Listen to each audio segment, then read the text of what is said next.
Hello everyone and welcome to Know First Physics. In this video, we will explore the vector form of Coulomb's law and see how direction plays a crucial role in electrostatic forces. This is an important step towards understanding upcoming topics like electric fields and superposition. So let's begin. So in the previous video, we understood Coulomb's law and we got the mathematical expression for Coulomb law, which was F is equal to K Q1 Q2 by R square. And we also looked at this equation F12 is equal to minus F21. In this video, we'll try to understand the vector form of Coulomb's law. So basically, we will get an equation for F12, which is a vector, or F21, which is a vector. Please note that this is the scalar form. This just gives us the magnitude of the vector. To understand vectors form of the law, we need to revise a couple of concepts of grade 11 vectors. So I'll quickly do that recap.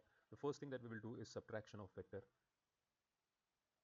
Then I will explain to you or revise quickly position vector. And third, we will revise unit vector. So if you recollect subtraction of vectors, if I have vector A and I want to find out subtraction of vector A and B, then from the common point I show vector B. Let us say this is vector B, and if I join it like this, that is the arrow of this ends over B, then I get B minus A. And let me draw this again. If this is vector A and this is vector B again, if I join it like this, if the arrow ends at A, then I get A minus B. So that's how we look at subtraction of vectors. Please remember that we draw them from a common point.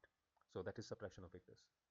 With regard to position vectors, let us say an object is at location P and it moves to location, let us say Q in time t. Then what I do is I draw the xy plane over here. Then the initial position P will be represented by the position vector r1. This will be position vector r1, and after time t it has moved to Q, so the position vector of time 2 will be r2. And again, if I join these like this, I will get r1 minus r2, which is the displacement. This gives me the displacement of the object. P and Q were initial positions, so r1 minus r2 here will give me the displacement. If I had joined the arrow like this, if I had joined it like this, I would get r2 minus r1. So we can get r1 minus r2, which is the displacement, or I could get r2 minus r1 depending upon how I draw the arrow. And this, for sake of simplicity, I can write as r12, and this I could write as r21. So I got these two displacement vectors. Right. Let's look at the third concept, unit vector. Unit vector is a vector with magnitude 1. If you remember, it is denoted by a hat or a cap on this. So this is unit of vector A, and it is given by the vector, original vector, divided by its magnitude. So this is the equation for finding out the unit vector. So if we look at these two vectors, r12 and r12, the unit vector of r12 would be r12 divided by the magnitude of r12. And similarly, r21, the unit vector of r21 would be equal to r21, the vector, the original vector, divided by its magnitude r21. Right. With this recap of vectors concept, let's move to applying these concepts to Coulomb's law to obtain the vector form. So let's go back to the diagram that we used earlier. So the diagram that we had used earlier was we had taken two charges q1 plus q1, and at a distance r we had then another charge plus q2. This distance we had identified as r. Now the first thing that I need to do, if I want a vector form of this equation, I need to get the position vector of these two charges. So what I'll do is I will insert the xy axis over here like this. So I got the xy axis over here.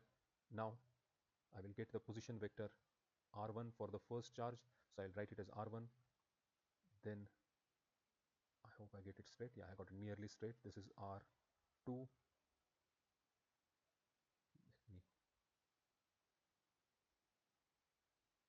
So let me write them again. This is plus q1, this is plus q2, and these are their position vectors.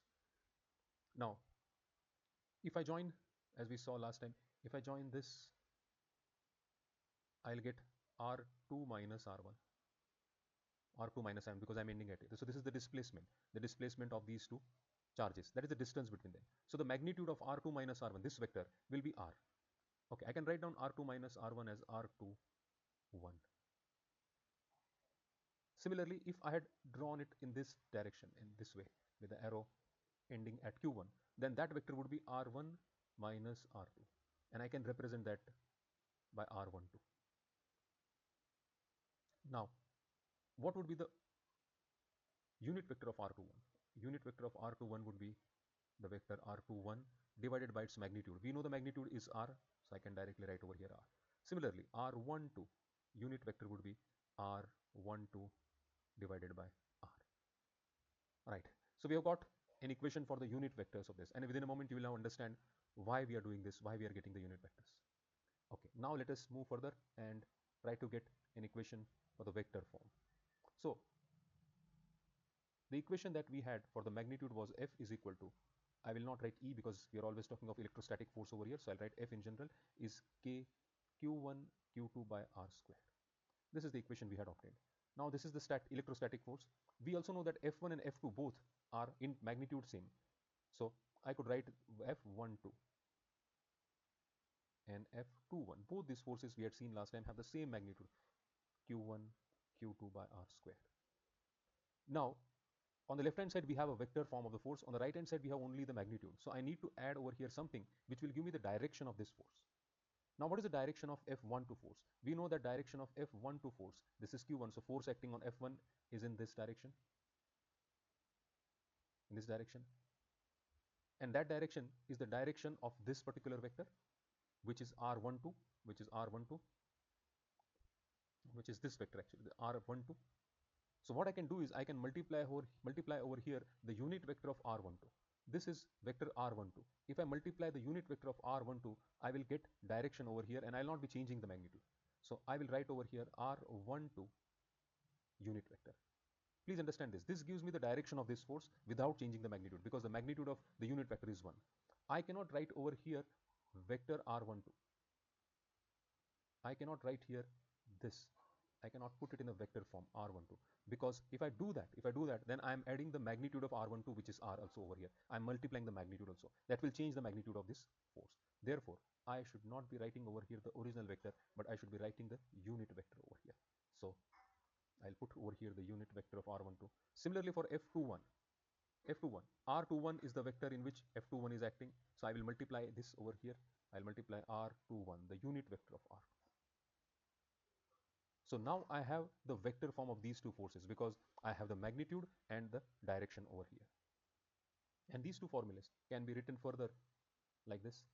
I can rewrite these two equations like over here. Let me write down F12 is equal to K Q1 Q2 by R square. Now R12 is what? The unit vector of R12 we have obtained is R12 divided by R. And similarly F21 is equal to KQ1 Q2 by R square into R21 divided by R. Please note that now I have put the original vector, but I have divided it by its magnitude. So this is still a unit vector and it is not changing the magnitude of its forces. And therefore, finally, I can write these two equations. The final vector form would be F12 is equal to K Q1 Q2 by R square, or in fact I should make it R cube now into R12, because this R will get multiplied over here with R square, so R cube, and F21 is equal to KQ1 Q2 by R cube R21. So these are the final form of the final vector form of Coulomb's law, and they're useful to us because they don't just give us the magnitude, they also give us the direction and also indicate to us through this formula that F1 and F2 are opposite in direction. And from this also you can see F12 is equal to minus F21, because their magnitude part is same, but R12 and R21 are acting in opposite direction. Therefore, this minus sign comes into play, which we had discussed earlier. So this is the final form, vector form of Coulomb's law. So in this video, we understood the vector form of Coulomb's law and how electrostatic forces are represented as a vector quantity with both magnitude and direction. Now in the next video, we will discuss the superposition principle for Coulomb's law and see how to calculate the net force due to multiple charges. The link will be in the description and the pinned comment once the video is uploaded. Thank you for watching, and I will once again connect with you in the next